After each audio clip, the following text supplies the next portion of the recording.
अस्सलाम वालेकुम सर, बताइए कहाँ से मौजूदा आज सिचुएशन में क्या देख रहे हैं ये सर? बताएं कि इंडियन जो मीडिया है उन्होंने जिस तरह की रिपोर्टिंग की है रात को और कहा कि पिंडी में भी कब्जा हो चुका है, कराची में भी कब्जा करके रख दिया था, क्या कहना चाहेंगे इस हवाले से?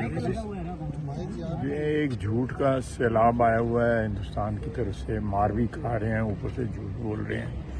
उन्होंने अपनी पब्लिक को मुतमिन रखना है, जिस किस्म की जिल्लत वो उठा रहे हैं। अब वो ये तो नहीं बताएंगे कि हमें जो है हर जगह जो कंट्रोल लाइन या इंटरनेशनल बॉर्डर या वर्किंग बाउंड्री सब जगह कुट पड़ रही है, तो इतराफ़ तो वो नहीं करेंगे, लेकिन उनका झूठ साथ साथ जो है बेनकाब होता जा रहा है। अच्छा, पाकिस्तान की जानिब से इंडिया के हमले पर जवाबी कार्रवाई तो हो चुकी है, लेकिन हमला उसी तरह का होगा कि जिस तरह उन्होंने अहदाफ को चुन के निशाना बनाया पाकिस्तान में, मसाजिद को, आम शहरियों को, तो पाकिस्तान ऐसा हमला कर ले? देखिए, हम जो है ना मिलिट्री जो टारगेट्स हैं उन्हीं को निशाना बनाएंगे, हम सिविलियंस को इंगेज नहीं करेंगे।